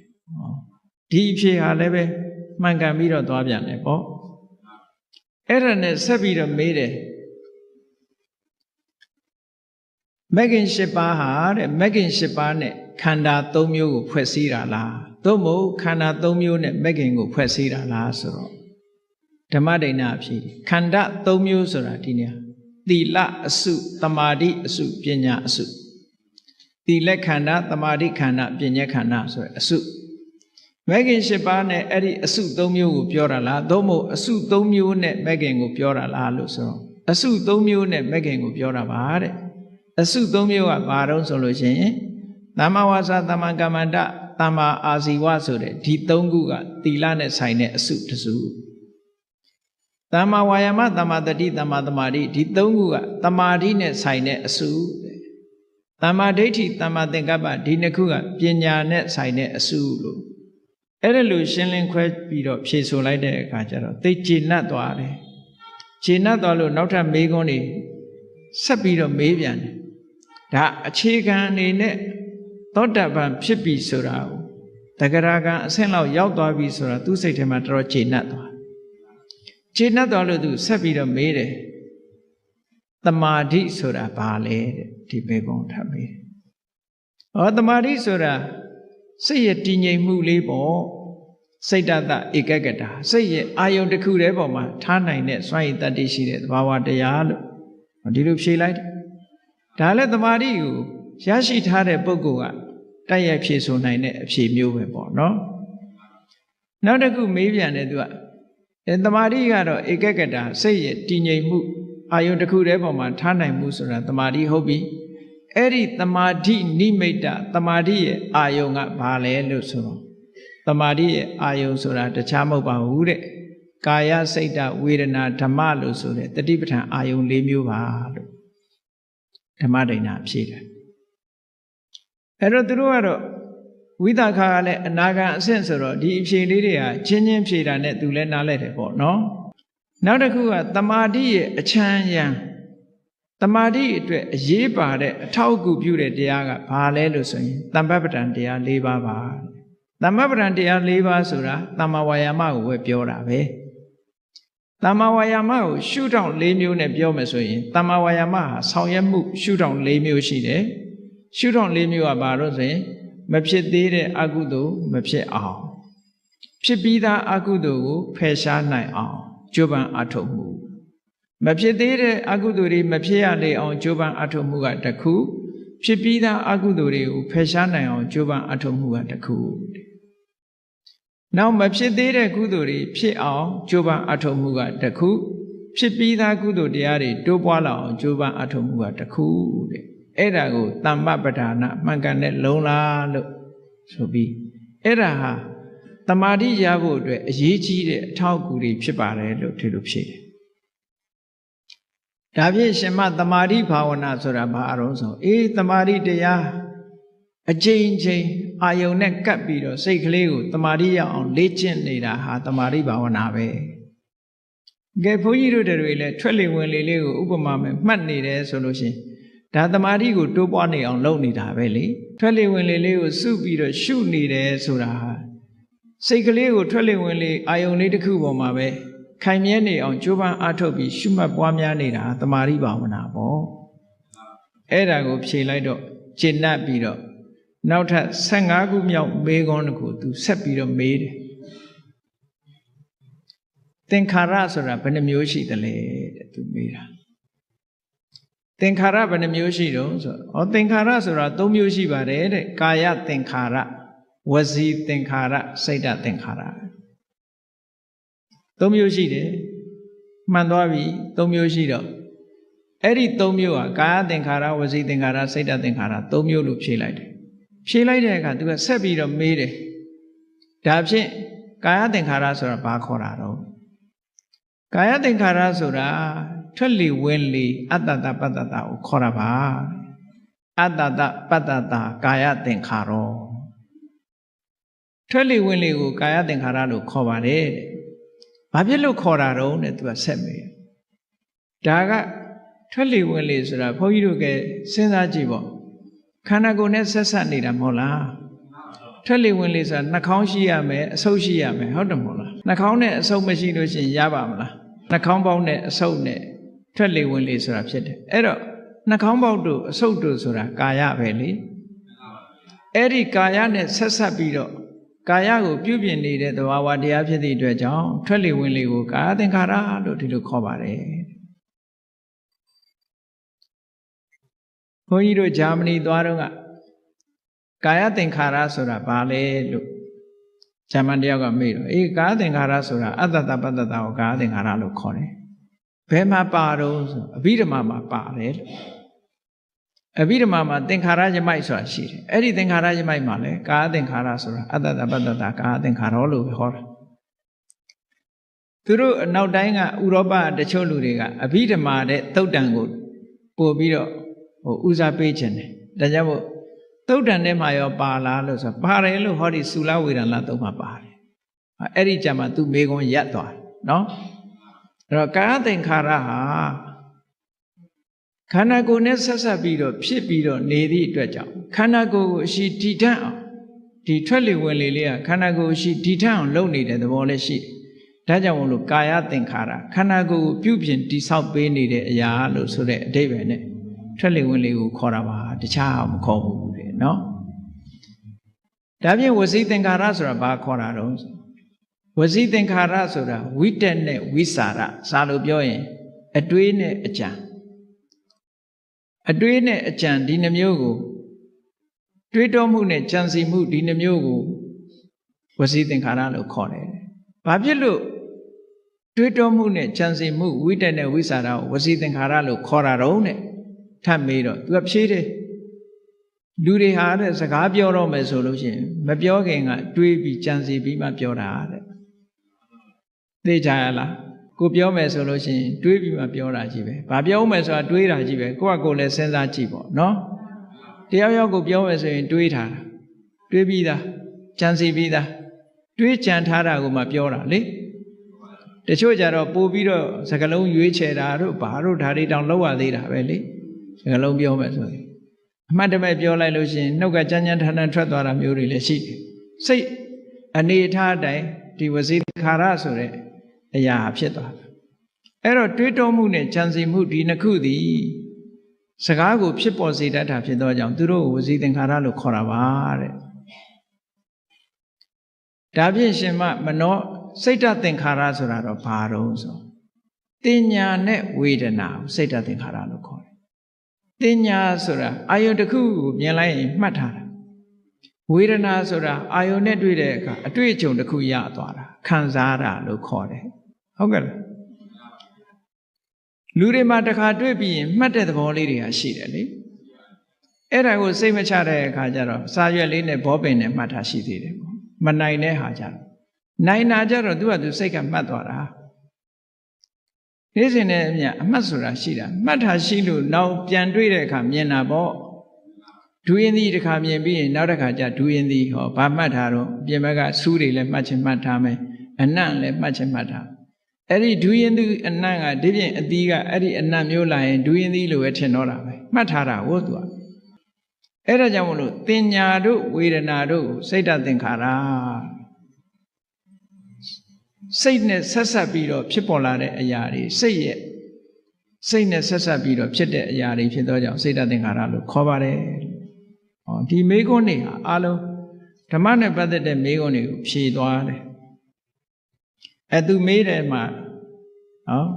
ဘာကြောင့်ဆိုတာကိုပါသူတခါတည်းဖြေတယ်နော်။ဘာကိုကာယသင်္ခါရခေါ်တယ်လဲဘာကြောင့်ခေါ်တယ်လဲမေခွန်းနှစ်ခု။ဘာကိုဝစီသင်္ခါရခေါ်တယ်လဲဘာကြောင့်ခေါ်တယ်လဲဘာကိုစိတ်တသင်္ခါရခေါ်တယ်လဲဘာကြောင့်ခေါ်တယ်လဲဆိုတာဒါအသေးစိတ်သူမေးသွားတာအားလုံးမေးခွန်းပေါင်း20ပုဒ်ဖြစ်သွားပြီနော်သူမေးတာကဲအဲ့ဒါနဲ့ပတ်သက်ပြီးနောက်တိတ်အဆင့်တန်းမြင့်သွားပြီဒီအဆင့်တွေကဘာနဲ့ပတ်သက်လာတော့ဆိုလို့ရှိရင်ခုနကသောတာပန်တဂရကနေဖြေနိုင်တဲ့မေးခွန်းတွေကိုသူမေးသွားပြီးတော့အခုမေးတဲ့မေးခွန်းကြတော့အနာဂံတို့ယဟန္တာတို့ဖြစ်မှဖြေနိုင်တဲ့မေးခွန်းသူမေးတော့သူကတော့ယဟန္တာမဖြစ်သေးဘူးသူမေးတဲ့မေးခွန်းကအနာဂံအဆင့်မေးမဲ့မေးခွန်းပေါ့နော်ဝိသခတကကြီးကလည်းအမတန်ပါရတယ်သူကဓမ္မမေးခွန်းတွေကိုမြင့်လိုက်တာသူကကြည်သူကဆက်ပြီးတော့ဗာမေးတော့လို့ဆိုတော့22ခုမြောက်မေးခွန်းမှာသင်ညာဝေဒိတအခုပြောတဲ့စိတ်တသင်္ခါရဆိုတာသင်ညာနဲ့ဝေဒနာကိုခေါ်တာကိုအဲ့ဒီသင်ညာဝေဒနာတွေလုံးဝချုပ်သွားတဲ့နိရောဓသမဘတ်ကိုဘယ်လိုဝင်စားသလဲဝင်စားတယ်ဆိုတာဘယ်လိုလဲမေးတယ်နော်အားလုံးအသိစိတ်တွေအားလုံးချုပ်ငြိမ်းသွားတဲ့သမဘတ်အဲ့ဒီနိရောဓသမဘတ်ဆိုတာအနာဂံလည်းဖြစ်ရမယ်အနာဂံဖြစ်ရင်လည်းဇံရတဲ့ပုဂ္ဂိုလ်ဖြစ်ရမယ်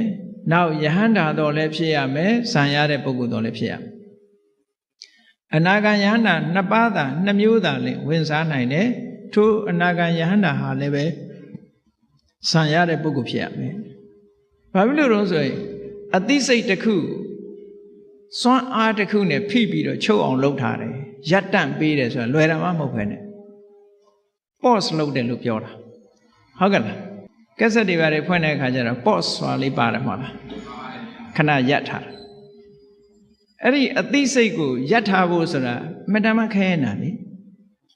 ဒီပြင်ဟာရပ်ထားလို့လွယ်ကောင်းလွယ်လိမ့်မယ်အသိစိတ်လေးကအမြဲပြေးနေတာလေ mental process ဆိုတာအဲ့ဒါကိုဘယ်လိုလုပ်ရပ်ဟောနိရောဓသမဘတ်တိဝင်စားပြီးခဏရပ်ထားတာ pause ကိုနှိပ်ထားသလိုပဲသူကရပ်သွားအသိစိတ်တွေရပ်သွားအောင်လုပ်တာနော်ခိတ္တရပ်တယ်အဲ့ဒီရပ်တဲ့နိစ္စနစ်ဟာသမထလည်းကျွမ်းကျင်ရမယ်ဝိပဿနာလည်းကျွမ်းကျင်ရမယ်အဆင့်ကလည်းကာမရာဂတို့ဗျာပါဒတို့ကင်းတဲ့ပုဂ္ဂိုလ်ဖြစ်ရမယ်ကိလေသာတွေကင်းတဲ့ပုဂ္ဂိုလ်ဖြစ်ရမယ်အဲ့ဒါတွေရှိနေသေးလို့ရှိရင်ရပ်လို့မရဘူးတဲ့အဲ့ဒီအဆင့်ရောက်မှဒါကိုရပ်ထားလို့ pause လုပ်လို့ရတယ်လို့ပြောတာနော်အဲ့ဒီမှာသူဝိသကရကကြီးကဓမ္မဒိဏဟာအနာဂံအဆင့်များရောက်ပလားသောတာပန်သဂရဂံဖြစ်တာတော့သေချာပြီသူအနာဂံအဆင့်များရောက်ပလားဆိုအနာဂံနေဖြေနိုင်တဲ့ဖြေရမယ့်မေခွန်းမျိုးသူမေးတာနိရောဓသမဘတ်ဆိုတာဘယ်လိုဝင်စားတာလဲဆိုဓမ္မဒိဏကဒီနေရာမှာသူကဘယ်လိုဝင်စားတယ်ဆိုတာကိုမပြောဘူး။ဘာပြောလိုက်တော့ဆိုရင်ဝင်စားပြီးတဲ့ပုဂ္ဂိုလ်အဆင့်ကိုပြောလိုက်တယ်။ဘယ်လိုပြောတော့ဆိုနိရောဓသမဘတ်ဝင်စားတဲ့ပုဂ္ဂိုလ်ဆိုတာတဲ့ငါနိရောဓသမဘတ်ဝင်စားမယ်ဆိုတဲ့အတွေးလည်းမရှိဘူး။ဝင်စားနေတယ်ဆိုတဲ့အတွေးလည်းမရှိဘူး။ဝင်စားခဲ့တယ်ဆိုတဲ့အတွေးလည်းမရှိဘူးဆိုစိတ်မရှိဘူးလို့ပြောလိုက်တာပဲဒါ။ဟုတ်ကဲ့လား။နိရောဓသမဘတ်ရောက်နေတဲ့ပုဂ္ဂိုလ်တယောက်ဟာငါဝင်စားမယ်ဆိုတာလည်းမရှိဘူးဝင်စားနေတယ်ဆိုတဲ့အတွေးလည်းမရှိဘူးဝင်စားခဲ့တယ်ဆိုတဲ့အတွေးလည်းမရှိဘူးဟောအဲ့ဒီပုဂ္ဂိုလ်အဲ့ဒါဟာနိရောဓသမဘတ်ဝင်စားနေတာပဲလို့ပြောဆိုလိုတာကအသိစိတ်တွေလုံးဝချုပ်သွားပြီလို့ပြောတာပေါ့နော်ကဲထပ်ပြီးတော့မေးတယ်ခုနကသင်္ခါရတွေနဲ့ဆက်ပြီးတော့နိရောဓသမဘတ်ဝင်စားလို့ရှိရင်တဲ့ကာယသင်္ခါရဝစီသင်္ခါရစိတ်တသင်္ခါရဒီသုံးမျိုးတွေကဘယ်ဟာအရင်ချုပ်တာတော့တဲ့သူကမေးတယ်ဒါလည်းတရားနာပရိသတ်တွေစဉ်းစားကြည့်ပေါ့တရားထုတ်နေလို့ရှိရင်ကဲဝစီသင်္ခါရဆိုတာစကားပြောနေတာဟုတ်လားစိတ်တသင်္ခါရဆိုတာတွေးနေတာကာယသင်္ခါရဆိုတာအသက်ရှူနေတာဒါအချင်းချုပ်ကလေးဒီလိုမှတ်ကြည့်လိုက်နိရောဓသမဘတ်ဝင်စားနေတဲ့ပုဂ္ဂိုလ်ဟာဘယ်သင်္ခါရအရင်ချုပ်မလဲစဉ်းစားကြည့်ပေါ့ဘယ်ဟာအရင်ချုပ်မယ်ထင်စကားပြောတာအရင်မချုပ်ပေဘူးလား စကားပြောနေမယ်ဆိုရင်သူပဲនិရောဓသမဘာဝင်စားလို့ရမလဲအဲ့ဒါကြောင့်ဝစီသင်္ခါရကအရင်ချုပ်တယ်ပြီးတော့မှကာယသင်္ခါရချုပ်တယ်အသက်ရှူတာချုပ်တယ်ပြီးတဲ့အခါကျတော့မှအသိစိတ်လေးချုပ်တယ်ဟောအဲ့ဒီနံပါတ်စဉ်နဲ့သွားတယ်ဒါအကြမ်းမြင်တွေးကြည့်ပေါ့နော်ဝစီသင်္ခါရကအရင်ချုပ်တယ်နောက်ပြီးတော့ကာယသင်္ခါရဆိုတဲ့အသက်ရှူမှုချုပ်တယ်နောက်ပြီးတော့စိတ်ဓာတ်သင်္ခါရလို့ဆိုတဲ့မှတ်သားမှုနဲ့ခံစားမှုချုပ်သွားတယ်ပေါ့ဒီလိုဆိုလိုတယ်နော်အဲ့ဒီမိကုံးကလည်းဓမ္မဒိဏထေရီမှာဖြေလိုက်တယ်ကဲကောင်းပြီនិရောဓသမဘာကထတယ်ဆိုတာဘယ်လိုလဲထတယ်ဆိုတာဇံကိုရုပ်သိမ်းလိုက်တာရပ်တန့်လိုက်တာပေါ့ခုနကစိတ်ကို pause လုပ်ထားတာကိုပြန်ပြီးတော့ခလုတ်ဖြုတ်လိုက်တာပေါ့အဲ့လိုဖြုတ်လိုက်လို့ရှိရင်ဘယ်လိုဖြုတ်ထားလဲလို့မေးတဲ့အခါကျတော့အေးនិရောဓသမဘာကထတဲ့ပုဂ္ဂိုလ်ဟာလည်းပဲတဲ့ငါនិရောဓသမဘာဝင်စားအောင်မယ်ဆိုတာလည်းအတွေးမရှိဘူးဝင်စားနေတယ်ဆိုတဲ့အတွေးလည်းမရှိဘူးဝင်စားခဲ့တယ်ဆိုတဲ့အတွေးလည်းမရှိဘူးတဲ့ဒီသုံးမျိုးပဲပြောတယ်ပြန်ပြီးတော့ဘာဖြစ်လို့တုံးဆိုတော့និရောဓသမဘာကထလိုက်တဲ့ပုဂ္ဂိုလ်မှာအနာဂံဆိုလို့ရှိရင်အနာဂါမိဖို့စိတ်ကဝင်လာတာချက်ချင်းဖြစ်အဲ့ဒီအနာဂါမိဖို့စိတ်ရဲ့အာယုံကနိဗ္ဗာန်သာဖြစ်တယ်တခြားမတွေ့ဘူးဟုတ်ကဲ့လားယဟန္တာဆိုလို့ရှိရင်ရတ္တဖို့စိတ်ကလေးပေါ်လာတယ်အဲ့ဒီရတ္တဖို့စိတ်ကလေးဟာနိဗ္ဗာန်ကိုအာရုံပြုတယ်ဒါကြောင့်မို့ခုနအတွေ့တွေရှိနိုင်ပါမလားရှိနိုင်ဘူးအဲ့ဒါကို तू ကလက်တွေ့နဲ့ရှင်းပြီးတော့ပြလိုက်တာကဲနောက်ပြီးတော့မေးတယ်និရောဓသမဘာကထလာတဲ့ပုဂ္ဂိုလ်မှာတဲ့និရောဓသမဘာကိုရုပ်သိမ်းရပ်တန့်လိုက်တဲ့ပုဂ္ဂိုလ်မှာတဲ့ကာယသင်္ခါရဝစီသင်္ခါရစိတ်ဓာတ်သင်္ခါရဘယ်သူစဖြစ်မလဲဘယ်ဟာကစဖြစ်တာတော့သူမေးလိုက်တယ်နော်ဘယ်ဟာစဖြစ်တုံးဆိုတော့စိတ်ချုပ်ထားတဲ့ပုဂ္ဂိုလ်တယောက်ဟာစိတ်ကစဖြစ်မှာပေါ့နော်စိတ်ပြီးပြီဆိုတဲ့အခါအသက်ရှူမှုကာယသင်္ခါရဖြစ်တယ်ပြီးတော့စကားပြောမှုဆိုတဲ့ဝစီသင်္ခါရဖြစ်လာတယ်ပေါ့ဒါនិရောဓသမဘာမှာထတဲ့အခါသင်္ခါရအစဉ်ကတစ်မျိုးအဲ့ဒါလို့ဖြေလိုက်တော့သူ့အဖြေဟာလုံးဝအမှားယွင်းမရှိပြည့်စုံပြီးတော့သွားတယ်ဒါအနာဂံပုဂ္ဂိုလ်တွေဖြေနိုင်တဲ့မေခွန်းတွေပေါ့နော်နောက်နံပါတ်29အနေနဲ့သူဗာမေးတော့ဆိုလို့ရှိရင်និရောဓသမဘာကនិရောဓသမဘာဝင်စားပြီးတော့និရောဓသမဘာကထလာတဲ့ပုဂ္ဂိုလ်ထတယ်ဆိုတဲ့စကားလုံးကိုသုံးတာကအကြည့်အိပ်ပျော်ပြီးအိပ်ရာကထတယ်ဆိုတဲ့သဘောမျိုးပြုံးသုံးထားတာနော်သမဘာဝင်စားပြီးသမဘာကထလာတဲ့ပုဂ္ဂိုလ်မှာတဲ့သူ့စိတ်လေးဟာဘယ်ကိုညွတ်နေတော့ဒါလေးကိုမေးတယ်ခုနတုန်းကစိတ်တွေရပ်တန့်ထားတာကိုအဲ့ဒီရပ်တန့်ထားတဲ့စိတ်ကလေးပြန်ပေါ်လာတဲ့အခါကျတော့ဒီစိတ်ကလေးကဘယ်နေရာမှာ तू သွားနေတယ်တော့ तू ကဘယ်ပေါ်မှာညွတ်နေတော့ဘယ်မှာပျော်မွေ့နေတော့လို့မေးတဲ့အခါကျတော့ဝိဝေကနေနာတဲ့သင်္ခါရတရားတွေကင်းစိတ်မှုပေါ်မှာငြိမ့် तू ကညွတ်နေတယ်ဆိုလိုတာကဝိဝေကဆိုတာဥပရိဝိဝေကဆိုလို့ရှိရင်နိဗ္ဗာန်ကိုရည်ညွှန်းတာမျိုးပဲနော်အဲ့တော့သင်္ခါရတရားတွေလုံးဝချုပ်သွားစိတ်တွေလုံးဝချုပ်သွားတဲ့ပုဂ္ဂိုလ်တရားပြန်ပြီးတော့အဲ့ဒီစိတ်တွေချုပ်သွားရကနေပြန်ပေါ်လာတဲ့အခါကျတော့သူ့စိတ်လေးဟာအဲ့ဒီချုပ်ငြိမ်းသွားတဲ့အနေအထားပေါ်မှာညွတ်နေမှာပေါ့အိယာကထတဲ့အခါကျတော့ဘာတွေဖြစ်ပြန်အိတ်ချင်စိတ်ကလေးတွေဖြစ်နေတယ်ထင်ပါကြနော်အဲ့ဒါလို့ဝိဝေကနေနဝိဝေကပောနဝိဝေကပပ္ပရကင်းစိတ်မှုဆိုတဲ့ဝိဝေကသဘာဝတရားပေါ်မှာစိတ်ဟာညွတ်နေပါတယ်ဒီလိုဖြေတယ်ဒါက29နံပါတ်မေခွန်းရဲ့အဖြေ28ကျတော့ဘာဖြေလဲဆို तू ကအနာဂံဆိုတော့ तू ဒီအဆင့်နဲ့ပဲ तू ကုန်ပြီဒါပေမဲ့ तू ကရှေ့ဆက်ပြီးတော့မေးသေးတယ် तू နော် तू ကျင့်တတ်နေပြီမေခွန်းတွေရဲ့အဖြေကိုကျင့်တတ်နေပြီတကယ်ဓမ္မဒိဏဟာအနာဂံတော့ဖြစ်နေလောက်ပြီဆိုတာ तू ဆုံးဖြတ်ချက်ချတော့အဲ့ဒီမှာ तू ဘာတွေဆက်မေးတော့ဆိုဝေဒနာဘယ်နှမျိုးရှိတုံးနဲ့အဲ့ဒါမေးတယ်ဝေဒနာဘယ်နှမျိုးရှိတုံးလို့ဆိုဝေဒနာ3မျိုးရှိတယ်တဲ့ဘာဝေဒနာတွေတုံးဆိုဒုက္ခဝေဒနာဒုက္ခဝေဒနာအဒုက္ခမဒုက္ခဝေဒနာဒုက္ခဝေဒနာဆိုတာကိုယ်ရောစိတ်ရောချမ်းသာမှုအစဉ်ပြေမှုဒုက္ခဝေဒနာဆိုတာကိုယ်ရောစိတ်ရောမချမ်းသာမှုအစဉ်မပြေမှု အဒုက္ခမဒုက္ခဝေဒနာဆိုတာအစဉ်ပြေတာလည်းမဟုတ်ဘူးအစဉ်မပြေတာလည်းမဟုတ်ဘူးဆင်းရဲတာလည်းမဟုတ်ဘူးချမ်းသာတာလည်းမဟုတ်ဘူးဆိုတဲ့ဝေဒနာအဲ့ဒီဝေဒနာ၃မျိုးတဲ့နော်အဲ့ဒီလိုပြောပြီးတော့ဒုက္ခဝေဒနာဆိုတာဘာလဲတဲ့ဒုက္ခဝေဒနာဆိုတာတဲ့ခန္ဓာကိုယ်မှာရုပ်ခန္ဓာမှာအစဉ်ပြေတာရဲ့စိတ်ထဲမှာအစဉ်ပြေနေတာရဲ့ဒါကိုဒုက္ခဝေဒနာလို့ခေါ်တယ်ဟုတ်ကလားနေရထိုင်ရခန္ဓာကိုယ်မှာရုပ်ခန္ဓာကိုယ်ကြီးမှာအစဉ်ပြေနေတယ်စိတ်ထဲမှာအစဉ်ပြေနေတယ်ဒါကိုဒုက္ခဝေဒနာခေါ်တာပဲဒုက္ခဝေဒနာဆိုတာဘာလို့ရုပ်မှာနန္တရားခန္ဓာကိုယ်ပေါ်မှာစိတ်ထဲမှာအစဉ်မပြေဖြစ်နေတာတင်းကျပ်နေတာခံစားနေရတာဒုက္ခဝေဒနာအဒုက္ခမဒုက္ခဝေဒနာဆိုတာအဲ့လိုခန္ဓာကိုယ်ပေါ်မှာရောစိတ်မှာရောကာယစိတ်ဓာတ်ပေါ်မှာအစဉ်ပြေတာလည်းမဟုတ်ဘူးအစဉ်မပြေတာလည်းမဟုတ်ဘူးလို့တခုစီရှင်းလင်းပြီးတော့ဖြေလိုက်တော့သူကျေနပ်သွားတယ်အဲ့ဒီအဖြေကိုလည်း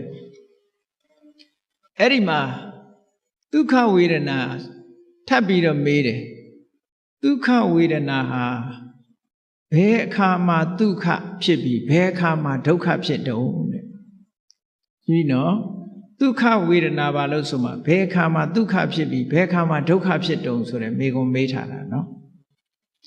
အဲ့ဒီမှာဒုက္ခဝေဒနာဆိုတာတဲ့ထိတိဒုက္ခသူရှိနေတဲ့အချိန်မှာချမ်းသာတယ်တဲ့ဝိပရိနာမဒုက္ခသူပျောက်သွားပြီပြောင်းလဲသွားပြီဆိုဆင်းရဲတယ်ဟုတ်တာပေါ့နော်လူတယောက်ပြောနေတဲ့အချိန်လေးပဲချမ်းသာတယ်လို့ပြောတာလေအဲ့ဒီပြောရှင်မှုလေးပျက်စီးသွားတယ်ပျောက်သွားရင်ချမ်းသာပါအောင်မလားမချမ်းသာဘူးအဲ့ဒါကြောင့်မလို့ဒုက္ခဝေဒနာဆိုတာထိတိဒုက္ခရှိနေတုန်းချမ်းသာတယ်ပျောက်သွားလို့ရှိရင်ဆင်းရဲတယ်ဒုက္ခဖြစ်သွားတယ်ပေါ့ဒါဖြင့်ဒုက္ခဝေဒနာကရောချမ်းသာတယ်ဆိုတာဘာလဲဆင်းရဲတယ်ဆိုတာလည်းပါဒုက္ခဝေဒနာမှာလည်းပဲချမ်းသာတာရှိသေးတယ်ဘယ်လိုရှိတာတော့ဆိုဒုက္ခဝေဒနာသည်ရှိနေတုန်းတော့ဒုက္ခဝေဒနာပျောက်သွားပြီဆိုရင်ချမ်းသာမရဘူးလားဆိုပါစို့သွားကြိုက်တယ်ဆိုကြိုက်နေတဲ့အချိန်မှာဒုက္ခပဲဆေးလေးစားလိုက်လို့အဲ့ဒီကြိုက်နေတာလေးပျောက်သွားရင်ဒုက္ခဖြစ်သွားတာအဲ့ဒီသဘောကိုပြောတာနော်နောက်ဥပိ္ပခဝေဒနာရောတဲ့ဘယ်လိုလဲလို့ဥပိ္ပခဝေဒနာကြတော့သိလို့ရှိရင်ချမ်းသာတယ်တဲ့မသိလို့ရှိရင်ဆင်းရဲတယ်ဒီအဖြစ်မျိုးပြောတာညာနာဒုက္ခအညာနာဒုက္ခဥပိ္ပခဝေဒနာဆိုတာလူကသိခဲတယ်သိနိုင်ခဲတယ်အနုမာနညာနဲ့သာသိရတာချမ်းသာတာနဲ့ဆင်းရဲတာနှမျိုးသာသိတယ်ထိုချမ်းသာတာလည်းမဟုတ်ဆင်းရဲတာလည်းမဟုတ်ဘူးဈာခံစားမှုဆိုတာတတိမထားရင်လုံးဝသိနိုင်တဲ့အစွမ်းမရှိဘူးဒါကြောင့်မို့သိရင်ချမ်းသာတယ်မသိလို့ရှိရင်မချမ်းသာဘူးလို့ဒီလိုဖြေလိုက်တယ်နော်သိမှချမ်းသာတယ်ကဲအဲ့ဒီမှာဆက်ပြီးတော့သူမေးတယ်ဒုက္ခဝေဒနာမှာ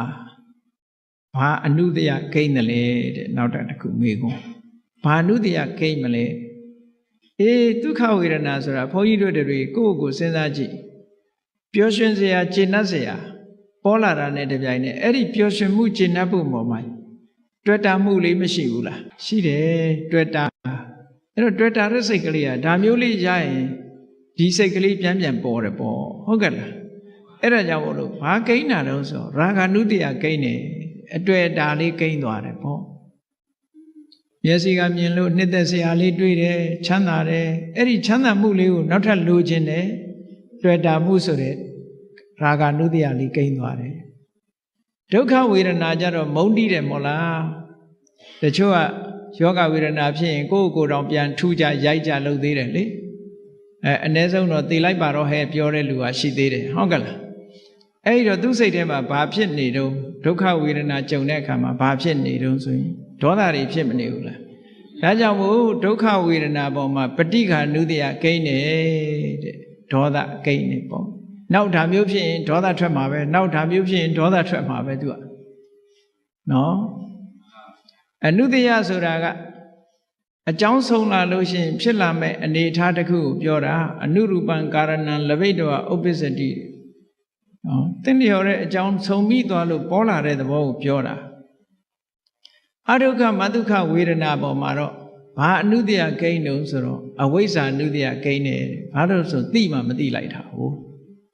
မသိလိုက်တာလည်းပဲအဝိဇ္ဇာအနုတ္တယပဲ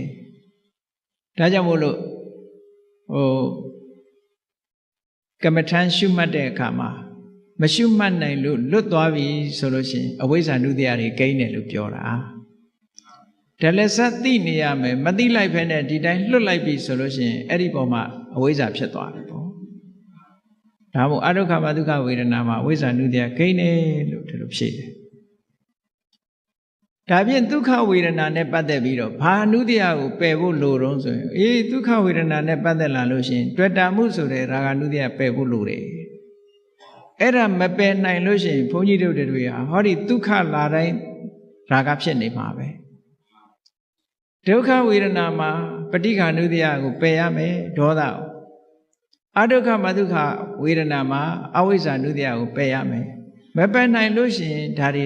ထပ်ဆင့်ပြီးတော့လာနေမှာပဲလို့ဒီလိုဆိုလိုတယ်အဲ့ဒါတွေကိုမေးခွန်းတွေကိုမေးလိုက်တာအဲ့လိုဖြေတယ်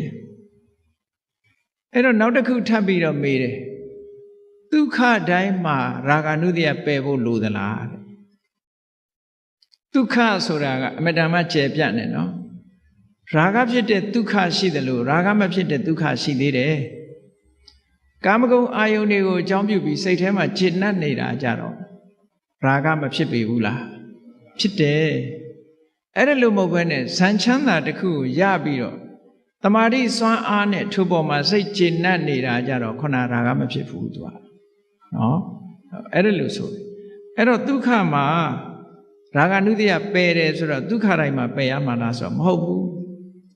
တခါဒုက္ခဝေဒနာတိုင်းမှာပဋိက္ခနုတ္တယပယ်ရမှာလားဆိုဒုက္ခဖြစ်တိုင်းပဋိက္ခနုတ္တယဖြစ်တာမဟုတ်ဘူးပေါ့အဲ့ဒါကြတော့ဒုက္ခတိုင်းမှာလည်းပဋိက္ခနုတ္တယပယ်ရမှာမဟုတ်ဘူးအဒုက္ခမဒုက္ခဝေဒနာတိုင်းမှာလည်းပဲအဝိဇ္ဇာနုတ္တယကိုပယ်ရမှာမဟုတ်ဘူးသူ့နေရာနဲ့သူပေါ့အဆင့်ဆင့်ရှိတယ်လို့ဒီလိုဖြေတယ်ကဲနောက်မေးတယ်ဒုက္ခရဲ့ဆန့်ကျင်ဘက်ကဘာလဲတဲ့သူမေးတယ်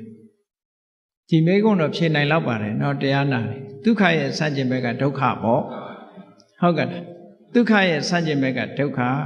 နောက်ဒုက္ခရဲ့ဆန့်ကျင်ဘက်ကဘာလဲလို့မေးတယ်ဒုက္ခပဲပေါ့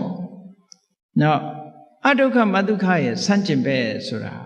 သူ့ကြောင့်ပေါ်လာတဲ့သဘောတရားကိုပြောတာအဒုက္ခမဒုက္ခရဲ့ဆန့်ကျင်ဘက်ကအဝိဇ္ဇာတဲ့အဲ့လိုဖြေတယ်သူကအဝိဇ္ဇာဖြစ်ပေါ်တတ်လို့ပြောတာเนาะအဲ့တော့ तू မေးတဲ့မေးခွန်းတွေဟာကြည့်မေးလာလိုက်တာအဲ့ဒီအဆင့်ရောက်တော့နောက်နံပါတ်48အနေနဲ့ तू မေးတယ်အဝိဇ္ဇာလို့ဖြေလိုက်တော့ तू အဲ့ဒါကိုကောက်ပြီးတော့မေးတယ်အဝိဇ္ဇာရဲ့ဆန့်ကျင်ဘက်ကဘာတော့တဲ့ဆိုတော့ဝိဇ္ဇာပေါ့အဝိဇ္ဇာဆိုတာမောဟရဲ့ဆန့်ကျင်ဘက်ကအသိဉာဏ်ပဲဆန့်ကျင်ဖယ်ရှားနိုင်တဲ့သဘာဝတရားသည်ဝိဇ္ဇာဖြစ်တယ်လို့တခါဝိဇ္ဇာလို့ဆိုလိုက်တာနဲ့သူကြည့်ရတာတော့ဘုန်းကြီးဒီတခါကြီးမေးစရာကုန်းနေပြီနဲ့တူတယ်ကုန်းနေတော့သူကအစွန်းထွက်တာလေးတွေကိုင်ပြီးရှောက်မေးနေတာနော်သူကခုနအခက်ခဲတဲ့និရောဓသမဘတ်နဲ့ပတ်သက်တဲ့မေးခွန်းတွေသူမေးပြီးပြီမေးသွားတဲ့အခါမှာနောက်ပိုင်းမှာသူအစွန်းထွက်တာလေးတွေလိုက်ပြီးတော့မေးတာအခုလဲအဝိဇ္ဇာလို့ပြောလိုက်တာနဲ့သူအဝိဇ္ဇာရဲ့ဆန့်ကျင်ဘက်ကဘာတော့ဆိုဝိဇ္ဇာတခါဝိဇ္ဇာလို့ဖြေလိုက်တဲ့အခါကျဝိဇ္ဇာရဲ့ဆန့်ကျင်ဘက်ကဘာတော့တခါလာဝိဇ္ဇာနဲ့ရှင်ဘက်ရှင်တွဲပြီးတော့လာတဲ့အရာဘာလဲလို့မေးတဲ့အခါကျတော့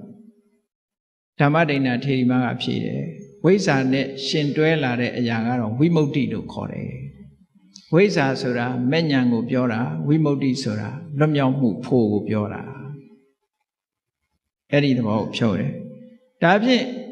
ဝိမု ക്തി နဲ့ရှင်တွဲလာတာကြတော့ဘာတော့လို့မေးတဲ့အခါကျဝိမု ക്തി နဲ့ရှင်တွဲလာတာကြတော့နိဗ္ဗာန်ပဲပေါ့ဖို့နဲ့ရှင်တွဲလာတာနိဗ္ဗာန်ပဲအဲ့ဒီထိအောင်မေးခွန်းပေါင်း90ပြည့်သွားပြီသူမေးတာနောက်ဆုံးသူတခုမေးခွန်းတခုထပ်မေးလိုက်တယ်နိဗ္ဗာန်နဲ့နိဗ္ဗာန်ရဲ့ဒီရှင်ဘက်ကဘာတော့လို့မေးတာ52နှစ်တခုမြောက်မေးခွန်းကြတော့နိဗ္ဗာန်ရဲ့ရှင်ဘက်ပฏิဘာဂဆိုတဲ့အသုံးနဲ့မေးတယ်နိဗ္ဗာန်ရဲ့ရှင်ဘက်သဘာဝတရားဘာလဲလို့ဆိုတော့နိဗ္ဗာန်မှာနိဗ္ဗာန်အထက်ရှိနိုင်မှာအောင်မလား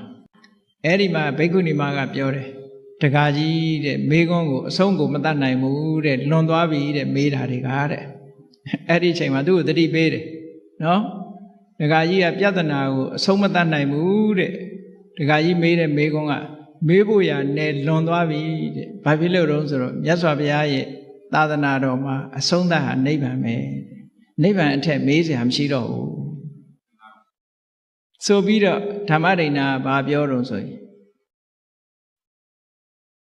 မကျေနပ်လို့ရှိရင်မြတ်စွာဘုရားသွားမေးတဲ့ဒီမေးခွန်းတွေကိုဘုရားမေးဘုရားဖြေတဲ့အတိုင်းမှတ်ပါတဲ့နော်မေးကျင်တဲ့ဘာဆိုရင်ဒီမေးခွန်းတွေအကုန်လုံးမြတ်စွာဘုရားကိုသွားမေးပါအောင်တဲ့မေးလို့မြတ်စွာဘုရားဖြေတဲ့အတိုင်းမှတ်ပါတဲ့သူဖြေတာတယ်မှားမယ်ထင်လို့ရှိရင်အဲ့ဒီမှာသွားမေးပါအောင်ပြောတခါကြီးကသဘောတွေကြပြီးတော့ဓမ္မဒိဏထေရီမရဲ့ဒီဓမ္မဉာဏ်ဓမ္မအရေးချင်းတွေကိုသူအကဲခတ်လို့ရသွားပြီပေါ့ရသွားသည့်အတွက်ကြောင့်ခြေနဲ့အာရတာရုခေါ်ပြီးတော့အဲ့ဒီနေရာကနေသူထပြန်သွားတယ်ပြန်သွားပြီးတော့မြတ်စွာဘုရားရှိသွားမြတ်စွာဘုရားရှိမောက်ရောက်တဲ့အခါကျတော့ဓမ္မဒိဏထေရီမနဲ့တွေ့ခဲ့တဲ့အကြောင်းဓမ္မဒိဏထေရီမကိုသူတို့မေးခွန်းတွေမေးလို့ဖြေတဲ့အကြောင်းတွေကိုဘုရားကိုအကုန်ပြန်လျှောက်တဲ့အခါကျတော့မြတ်စွာဘုရားကဘာပြောတော့ဆိုအေးဓမ္မဒိဏသိဉာဏ်ကောင်းတာပဲသိပညာရှိတာပဲငါမေးလေဒီမေးခွန်းတွေဒီတိုင်းပဲဖြေမှာပဲအဲ့တော့သူဖြေတဲ့အတိုင်းသာမှတ်ပြီတော့လို့မြတ်စွာဘုရားကအဆုံးဖြတ်ပေးလိုက်တာဟုတ်ကဲ့အဲ့ဒီသုတ်တန်ကိုဘုန်းကြီးတို့တရားချက်ခင်သူတော်စင်ပြိဿတ်တို့ဖတ်ချင်တဲ့ပါဆိုလို့ရှိရင်နော်မေဇိမပဏ္ဏတပါဠိတော်မှာသုလဝေဒန္တသုတ်ဆိုတာရှိတယ်မေဇိမနိကေမှာသုလဝေဒန္တသုတ်ဆိုတာရှိတယ်အဲ့ဒီသုလဝေဒန္တသုတ်ကိုဖတ်ကြည့်မယ်ဆိုလို့ရှိရင်အခုမေခွန်းနဲ့အဖြေတွေတွေ့ပါလိမ့်မယ်အားလုံး50နဲ့တစ်မျိုးနောက်ဆုံးမေခွန်းကိုတော့လွန်သွားပြီဆိုပြီးတော့အဖြေမပေးတော့နော်အေးဒါကြောင့်မို့လို့ဓမ္မဒိဏထေရီမရဲ့ဓမ္မအဖြေတွေဆိုတာဟာသုလဝေဒန္တသုတ်မှာမှတ်တမ်းတင်ထားတာဖြစ်သည့်အတွက်ကြောင့်အရိယာသူတော်စင်တို့ရဲ့အမြင်ဟာဓမ္မနဲ့ပတ်သက်တဲ့အမြင်တွေဟာသောတာပန်ပုဂ္ဂိုလ်ရဲ့အဆင့်သဂရဂံပုဂ္ဂိုလ်အဆင့်အနာဂံပုဂ္ဂိုလ်အဆင့်ဒီအမြင်တွေဟာအမတန်မှထူးခြားတဲ့အမြင်တွေရှိတဲ့အကြောင်းဒီအကြောင်းတွေကိုဓမ္မဆွေးနွေးမေးမြန်းခြင်းဖြင့်ပုဂ္ဂိုလ်တယောက်ရဲ့အရေးချင်းကိုသိနိုင်တယ်တာကိစ္ဆာယပညာဝေရိတပါဆွေးနွေးလေ့လာခြင်းဖြင့်သာလေပုဂ္ဂိုလ်တယောက်ရဲ့ပညာအရေးချင်းကိုသိနိုင်တယ်ဆိုတဲ့အတိုင်းဝိသခာဆိုတဲ့ဥပဒကကြီးကဓမ္မဒိဏဆိုတဲ့ဘိက္ခုနီရဲ့ပညာအရေးချင်းတွေကိုသိဖို့ရာအတွက်ရရှိထားတဲ့တရားဓမ္မအနေအထားတွေကိုသိရှိဖို့အတွက်ဓမ္မမေခွန်းပေါင်း52ပုဒ်50နဲ့မေခွန်းတစ်ပုဒ်မေခွန်း52ပုဒ်မေးတာအဲ့ဒီမေခွန်းတွေကိုမဆိုင်မတွက်ဓမ္မဒိဏထေရီမကဖြေဆိုခဲ့တယ်ဒီလိုဖြေဆိုနိုင်တာဟာဘဝမှာပါရမီတွေကိုဖြည့်ကျင့်ပြီးတော့တရားဓမ္မတွေကိုလေ့လာလိုက်စားပြီးကျင့်ကြံကြိုးကိုအထောက်ခြင်းကြောင့်ဖြစ်တယ်ဒါကြောင့်မို့ဘုန်းကြီးတို့တွေလည်းတရားဓမ္မကိုနာယူသင်ကြားပြီးတော့လေ့လာကြမယ်ကျင့်သုံးကြမယ်လိုက်နာကြမယ်ဆိုလို့ရှိရင်ဒီလိုဉာဏ်ရည်ဉာဏ်သွေးတွေရပြီးတော့နောက်ဆုံးဓမ္မဒိဏထေရီမတို့မျက်မှောက်ပြုသွားတဲ့နိဗ္ဗာန်ချမ်းသာကိုကိုယ်စီကိုယ်ငှမျက်မှောက်ပြုကြရမှာဖြစ်တယ်လို့ယုံကြည်ပြီးတရားဓမ္မကိုကျင့်ကြံကြိုးကိုအထောက်နိုင်ကြပါစေကုန်သတည်း